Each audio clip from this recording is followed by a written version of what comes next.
Welcome back to another episode of Recovery Life. My name is Latoya and we are back.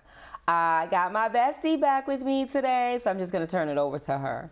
Hey. How we doing, guys? Kaitlynn here. I'm here with Latoya, and you just published your book, Can You See Me? Is Anyone There? So my first question to you is, what made you decide to publicly release all the information in your story on what happened to you? So, a lot of healing took place. I had to do a whole lot of healing, and I had conversations with my inner child. I've done a lot of inner child work to say that it's time for her to be able to free her voice. Yeah. So freeing her voice. In the beginning of it, you start with you as a child, and you talk about a lot of the things that happened to you. What was one of the hardest things to write in the beginning of your book? What happened to her? Yeah. As you read the book, so as you know, I'm not graphic in the things, so it's kind of like you use your thoughts to just imagine what a child would go through with a physical abuse. Watching, it's like having an out-of-body experience when you're healed from a place, and so it's like me observing physical abuse of a child, mentally and physically abused. It was very hard to write that and to be a part of that.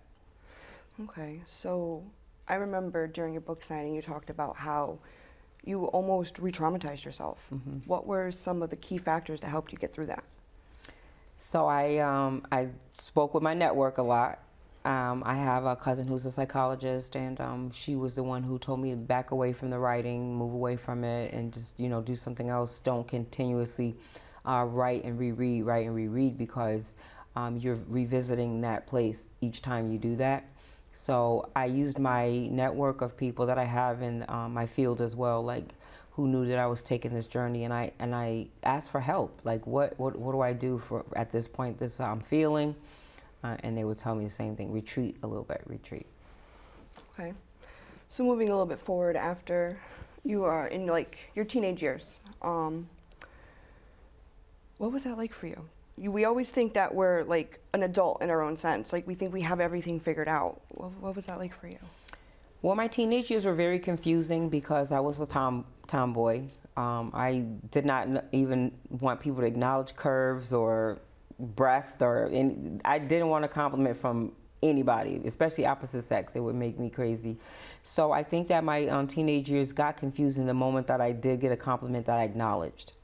It kind of made things a lot more confusing because I was into sports. Before that, I was running track, I was climbing trees, I was sledding, skating, riding bikes. And so my teenage years were very confusing as to how to feel. I didn't even know how to feel. Did you have friends or network back then, or were you pretty much by yourself? I had two friends that were consistent, and pretty much it was very strict, in the 70s and 80s. Yeah. So we didn't get the freedom these kids got now. That's non-existent. Yeah. So street lights and all of that stuff was a real thing. And 8 o'clock on the weekends if you're doing a sleepover. So I mean the people that I have in my life still from that time, I've been friends with over 40 years, and but we weren't all around each other all the time. They're complete. Neither one of those ladies had drug issues. I'm the only one out of the clique that had the drug issues. So I can actually relate to that. Both of my good friends, one owns a house, one's working in the field of recovery. I still talk to one of them, thank goodness, but it's hard. I felt like an outsider growing up, going through my addiction myself and watching them prosper. How was that like for you? So I didn't have those concerns because I was too busy getting high. Yeah. So I didn't take the time to be like, what are they doing? I was really, I think they were in shock because I wasn't the fun girl ever. So you usually, it's fun girl getting smoking weed, drinking it. Yeah. And I was never the fun kid. I was the mean kid that played sports. Okay. So it was a shocker to them to see just how deep I went into this drug situation. It was very, very deeply rooted for me. And I was all in once I got a taste of it. So what was the age that you started to, You said you gave your will away when you decided to pick up your first drink. What age was that for you, and how did that start? So the first drink I took was when I was 18, and it was a deer. You know, they dared me to drink Cisco with Hennessy in a big gold cup, and because it was so sweet, they would like take it to the head. Yeah. And I ended up in the emergency room with alcohol poison. So I didn't want to drink anymore after that. So the time when I was reintroduced to alcohol, it would be my switch over from crack cocaine and heroin. I ended up switching over to alcohol. So that was later on that I reinvented myself in the drunk. Yeah. You know. Well, it said you had been to many different rehabs. You kept trying to get help, Was it that you just loved the drug so much? Or was it that you were confused? What was going on up inside your head? The numerous rehabs that I went to were because of other people. You know, like family and people in my life that, you know, kept introducing me to get help. You know, why do you keep doing this? Why do you keep doing that? And I would go to please them, and I really had I was not trying to get clean. Yeah. I was not trying to get clean. In fact, I was so very honest that I would tell the people at the treatment facility that as soon as my ride left, I was leaving. Because it wasn't for me. Yeah, you just weren't ready. I was not ready. Well, that's one of the biggest things. We can't force anybody, even though as much as we love them, it's their time. So you came back to Connecticut after being in Vegas for 10 some years. Was that the time for you to finally realize that things needed to change? Yes. So coming back from Vegas, I was a disaster. I was an emotional disaster, disconnected from life, disconnected from feeling anything, disconnected from acknowledging people's presence, just existing. And so when I came here, I really just wanted to disappear. You know, I just wanted to disappear, and I couldn't disappear because I had gained 60 pounds, so you could see me anywhere I went. But you know, and I was drunk, so you had this. My insecurities were screaming at people. Yeah. You know, so it was hard. But when I finally decided that I was tired of myself. I didn't need other people to help me out. I was tired of me. Yeah. So for me, I remember sitting in a room alone, kind of having like a spiritual awakening, like, I can't do this anymore. I had a drink in my hand. My mother just had a heart attack. Now I'm driving back and forth to the hospital, drinking with my little brother in the car to make sure my mother was okay. And for me, I realized, like, okay, what am I doing? I have $40 in my pocket. I'm ready to go buy some crack. Like, I have my mother's car. I don't have a license. Like, what is going on for me? And I remember sitting there and just thinking to myself, like, okay, this is it. What was yours for you?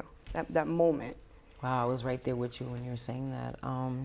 So my mom, when I came back to Connecticut, had made a statement, and it was that I was a disappointment. And then she said, "You're not a disappointment to me. You're a disappointment to yourself," you know. And that just did something to me. It really did. It lit a fire under me that I probably needed for a long time. And I said, you know how we want to get back at our parents. So I was like, I'll fix her. I'm going to get better. Yep. So thank God I got mad at her, because I got better, you know, and I'm continuously getting better emotionally and spiritually every day. You did a lot of time to grow on yourself and learn who you were. And through that, you've met the love of your life. Mm-hmm. How was that in the beginning, trying to find yourself in order to be able to find love? That was tough, because I didn't trust the nature of love. Love was a painful thing to me. You know, I always desired what it looked like when it looked good in others, but I never knew how to acquire that. I never knew how to obtain how to get that and have that until I started doing work on myself. And I took 2 years by myself. Yeah. And I got to know me. I got to know my favorite color is not royal blue, it's purple. Mm-hmm. And I love, if you ask me what I like, I can tell you the things that I like, because I took that time for myself to find love for myself. And I know for a fact that that's what it took for me to find a healthy kind of love, is to have a healthy kind of love with myself. So for people out there who think that is almost impossible, have trouble looking in the mirror, what is something that you can say to them to start to begin that journey to be able to love themselves? Forgiving yourself. Like in my book, I wrote, I don't want to say too much about it, but there's healing pages for everybody in there, whether they're a man, woman. It doesn't have a gender on my book, and it's to connect you to your moment, right? Exactly that, so that you can connect to your moment, and you will find that place where you left yourself. There's people who work hard every day. They own companies, they're CEOs, they are huge in the things that they do, and nobody ever stopped to say that they were appreciated, or that they appreciate them for the things that they contribute to this world. Do you know how hard it is to walk around having all of that on you and no one ever stops to just say you did a good job? It has no dollar sign on it. And a lot of times we have parents who push us to go to these colleges to be the best you can, but they never stop for a second to just say, you did good at this. And those little things like that can cause major problems in the mental health of a person and the spiritual condition of a person. And sometimes it might not always lead them to a bag of dope or over drinking, but they self-harm, they cut themselves, you sleep around. There's a lot of different things that those things can cause because of the validation that wasn't given at home, I think it is beautiful that you have taken not only yourself to put into the book, but the want to help others and be there for others. That is something that I admire you for. You've always been there. Any person that crosses your path will either learn something about themselves, learn something about another, or just learn how to be kind. And you're such a very strong woman, and it's a beautiful thing. This book that you blessed us with is a pure blessing, and the things that you can do with it and interact with the book to learn about ourselves is just something that I've never seen before. And I think that a lot of people are going to enjoy that. And especially men, young kids, 13, growing up, learning, having trauma with themselves. It's not just for an older woman basis. And I think that is just amazing. When you were writing the book, after you were done looking through it, what is something that you learned about yourself or enjoyed most about the book? I enjoyed being on the playground mentally when I was writing it. I was watching my inner child skip through the pages with me, yeah, you're gonna say it? Yes, you're gonna say that? That's awesome. I learned that it is okay to enjoy your life. And I learned that it is okay to have your voice be heard. I also learned that it's okay to love SpongeBob and also be a boss at work. It's okay. So I have learned that both of those people very much exist, and they both have a place on this earth, and I have to feed them both accordingly, my inner child and my adult self. And I intentionally wrote each page in the book to be stimulant for the brain, so that you are not able to put it down. Yes. And that you're like, woo, what's next? Because I know what I like. I like for the first page to grab me, right? So if the first page is every page, it's gonna grab you right through it. So I love how I allow the freedom of what I actually went through and the healing to be heard, in each page. Yeah, it's definitely inspiring to others. Personally, myself, when I picked it up, I didn't put it down, and I read it more than once. I haven't done any work yet, but I just wanted to familiarize myself with it and the raw passion that you have put into the book. It's like I said, it's unlike no other. And I'm really proud of you for it. Thank you. I really am.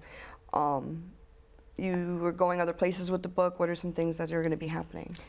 So there are some other things happening. I did the first book signing on the 28th of last month, and currently trying to, I don't want to say out loud ahead of time, but I'm currently working on some other local places first before I go to other areas to do book signings and stuff. Connecticut is my family, so I have to make sure that we feed our family first. and then we'll go elsewhere, because this is something that's a movement as far as I'm concerned, to have people be able to know that you don't have to be addicted to drugs to have issues with being invisible, because it's called Can You See Me? Is there anyone there for a reason? Like literally, there's parts of us that are invisible to those, and that's the part that's in pain. And we need to be able to show that to somebody. Needs to be able to see the parts that we're not showing to know how to help us, right? So, I know you're interviewing me, but I have a question. Yeah. What part of the book did you most connect with, like, without telling them everything? Like, what part was it that for you?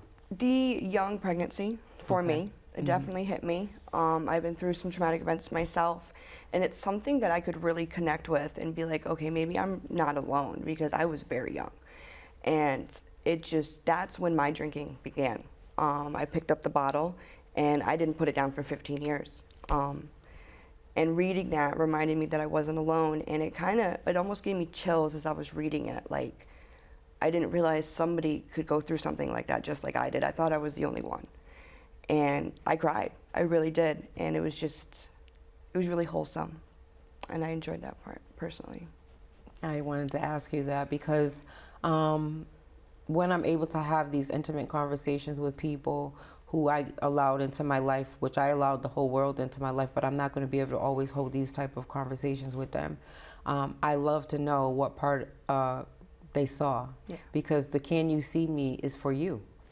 It's not for me. I see myself now, right?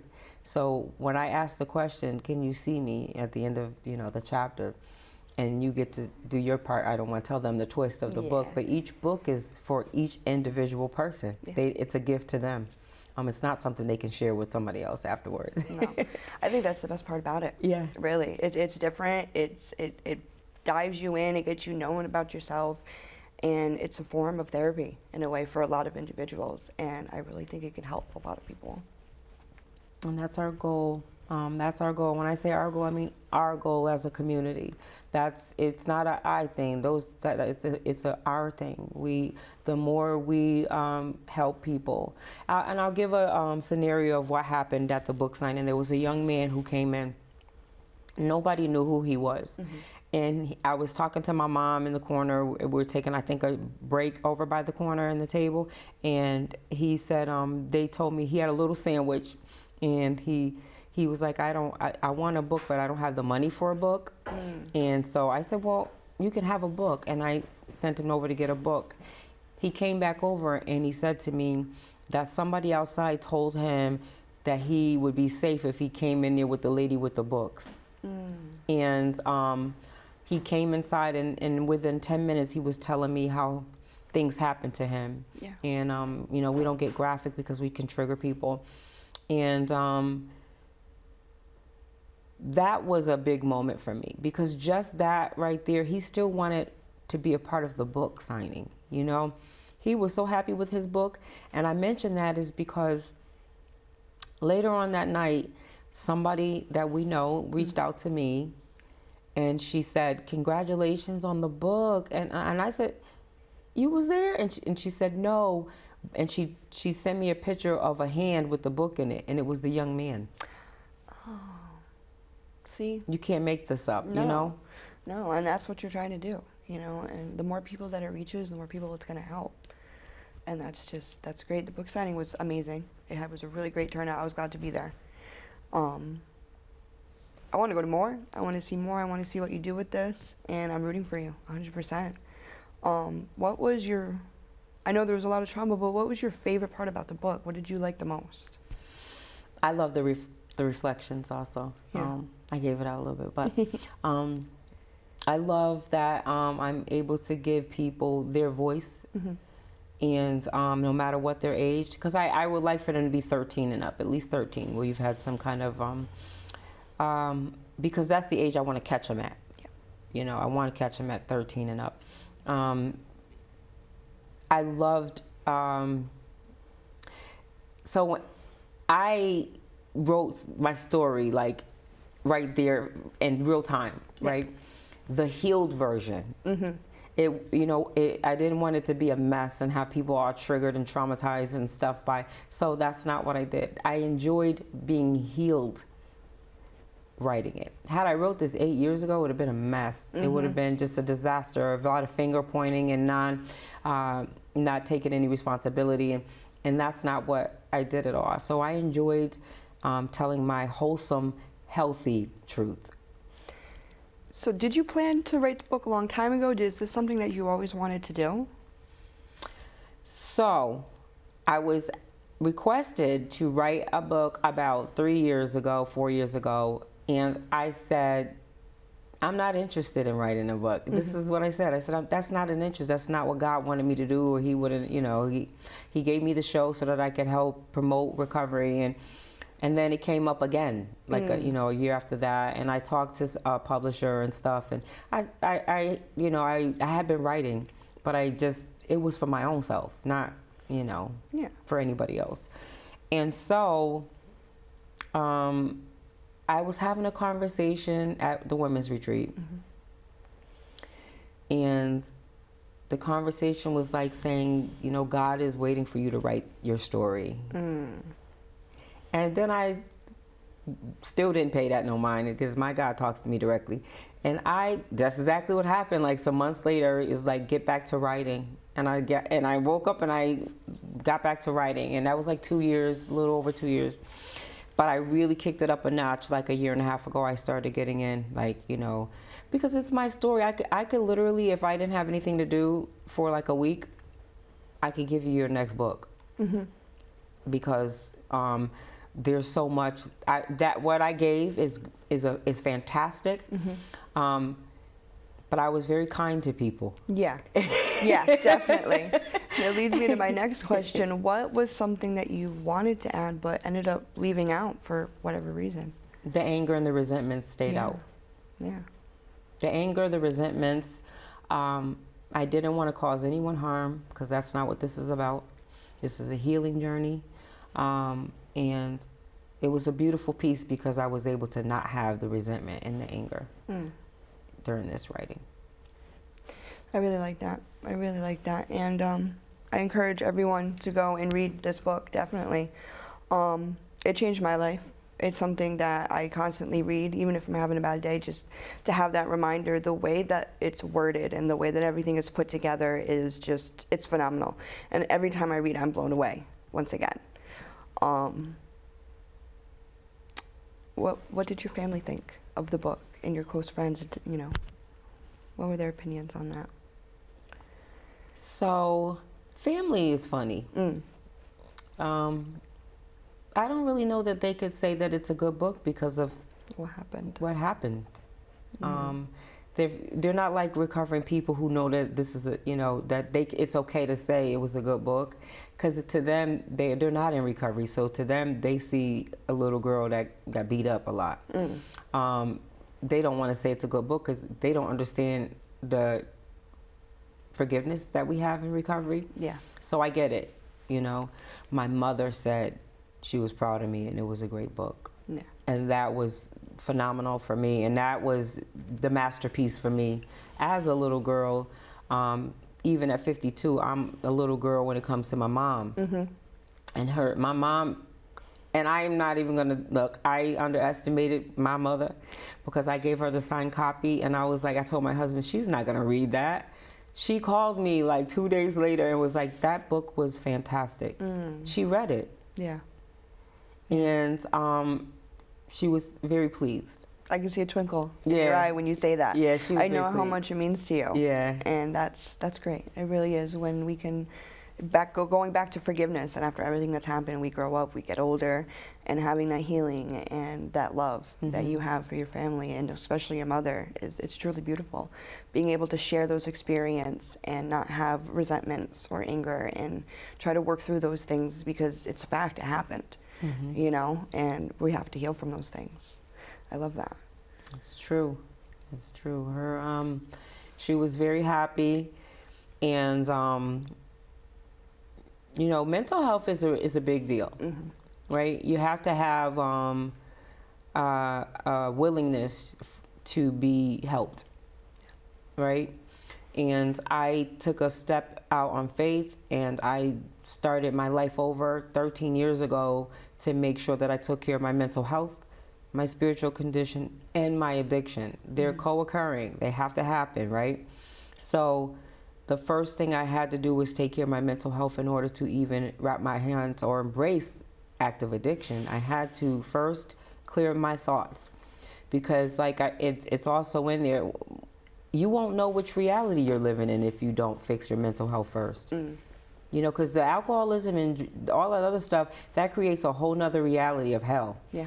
When you cross those wires, you don't know which reality you're in now, and that's a problem. So that's why I took the time to actually take care of every part of my being so that I could do this with love. And I didn't do it on anybody else's time either, because this isn't about anything other than I want this to help so many people. I want to be able to, when I'm gone, other generations will be able to go in this book and do the work and understand that that little girl on that book is me. That's a picture of me on the book. Both pictures. That's myself as a little girl when I was 7, and me. And I wanted people to see the little girl actually healing. She's smiling because she's the one who has to tell this story. Yeah. And she understands that I have her back. And so when we're reading this, and this can be used in classes, and this can be used in people who are getting ready to become social workers or counselors, or they will be able to get a lot of firsthand information from a recovering addict who is also a counselor, who is now an author, who has told her truth, so that this can help many, many, many people for time to come. Yeah, I love that. I really do.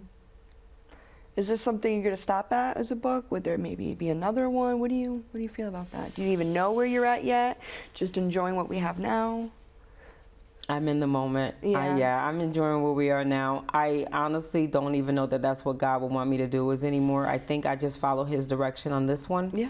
And I'm pretty sure I gotta wait for Him to tell me. Put it that way. I really can't even say. It's if He says pick up the pen again, which I already did pick up the pen, I've been writing, but if He says pick up the pen with intention, that's different. Yeah. You know, like pick it up with intention, then that's different. But I have other things that I'm going in the direction of, which is film. Yep.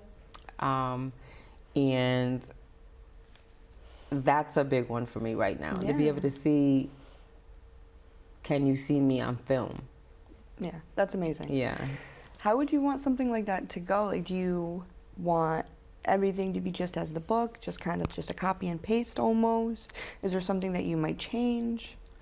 I would want it to go exactly as it is in the book, in that order. Yeah. Because I think that to see the little girl grow up and become, and to see the hope and the recovery and the love and finding your place in life, and realizing that dollars and cents don't make sense all the time. That's not what we're here to do. We're here to have a purpose, right? And if all I'm doing every day is figuring out another way to get up and get over, then that's not the way that I want to live my life. I want people to have a voice and really know what your real purpose is. Yeah. Like, when you wake up in the morning, what are you designed to do?